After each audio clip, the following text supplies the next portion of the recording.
They told her to stand in the center of the room.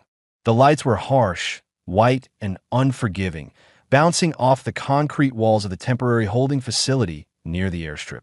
The place smelled of disinfectant, jet fuel, and long hours without sleep.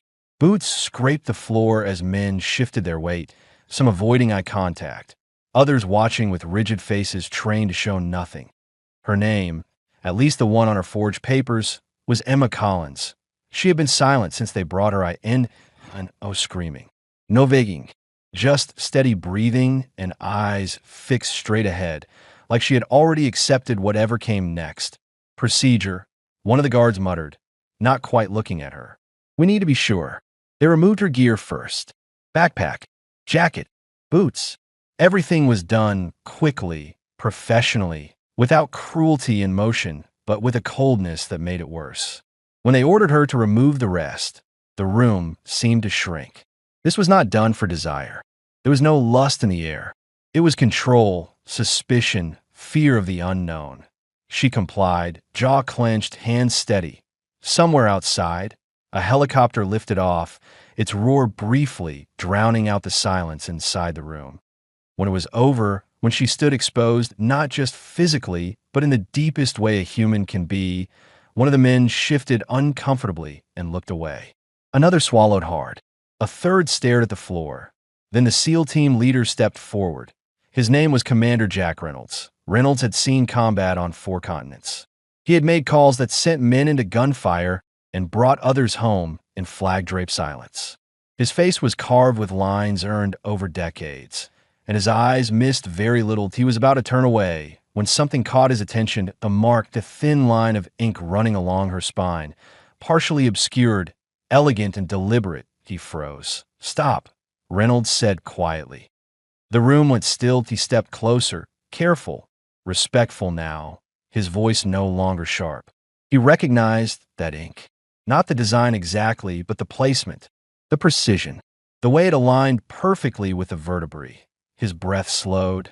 That tattoo was not decoration. It was a signature. Years ago, deep inside a classified training program that officially did not exist, operatives were marked with a discrete identifier.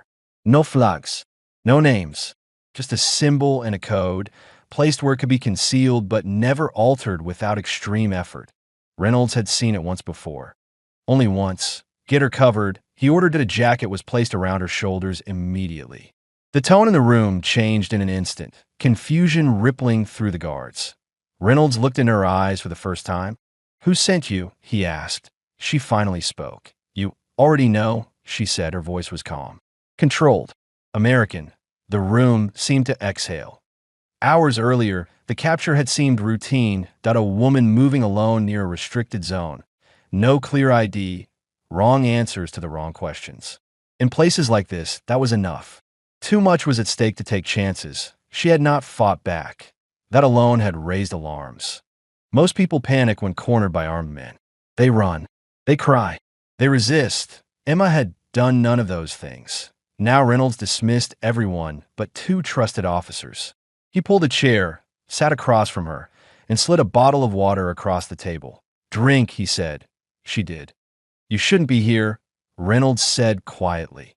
Neither should you, she replied. A faint smile touched the corner of his mouth before disappearing. What's your real name?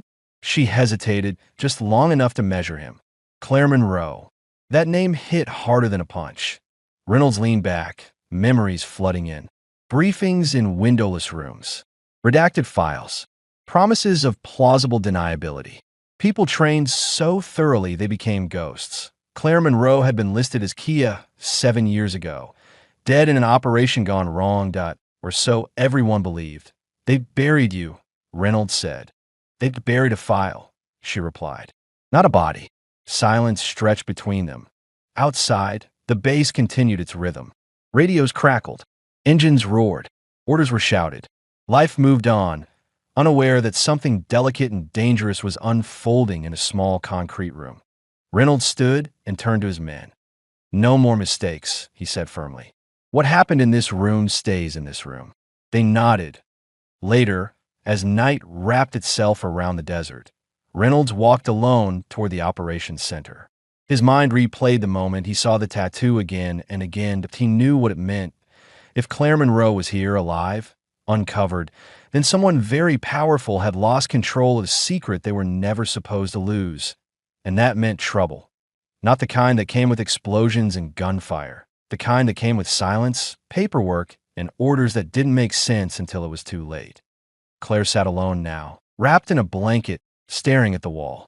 She had survived captivity before, pain before, betrayal before. What shook her was not the exposure, not the cold, not even the humiliation. It was recognition. She had not expected anyone left alive to remember the mark. Reynolds returned an hour later with food and a folder. "Eat," he said again. She took the sandwich without comment. "They'll ask questions," he continued. "People above me. People I can't ignore." "I know," Claire said. "That's why I let myself get caught." He studied her. "You walked into a SEAL perimeter on purpose?" "Yes." "That's either brave or reckless." She met his gaze. "Depends who's listening." Reynolds opened the folder. Inside were satellite images, names blacked out, timestamps, movements that told a story of something building quietly. "You're chasing this?" he asked. "I'm trying to stop it." "From what?" She leaned forward slightly. "From happening again." Reynolds closed the folder. 7 years ago, a mission had failed because of bad intelligence and political pressure. Good people paid for it. Officially, lessons were learned. Unofficially, those lessons were ignored. Claire Monroe had been part of the cleanup. And apparently, she still was. "You know they won't forgive you for resurfacing," Reynolds said. "They already tried to erase me once," she replied. "This time, I'm not disappearing quietly." For the first time, Reynolds understood the weight she carried. Not just training or secrets, but the burden of knowing the truth and being unable to share it freely. "You realize," he said, "helping you could end my career." She shrugged slightly. "Helping me could save lives." Another silence. Finally, Reynolds stood. "I'll see what I can do," he said. "No promises." "That's more than I expected," she replied. As he turned to leave, she added, "Commander." He paused. "Thank you for seeing the tattoo." He nodded once and walked out. In the days that followed, whispers moved through the base. Files were requested. Calls were made. Orders were delayed. Somewhere, far from the desert, someone noticed a dormant name reappear on a secure system. Claire Monroe. Active. And someone else noticed something worse. Commander Jack Reynolds had access to file he was never supposed to open again. If you're watching this story on the channel, remember to subscribe to Generals and Truth Stories for more powerful, realistic military stories that reveal the human side behind classified operations. Because this was only the beginning. Claire had survived being stripped of everything in front of strangers. Now she was preparing to strip the truth from a system built on silence. And the cost of that would be far higher.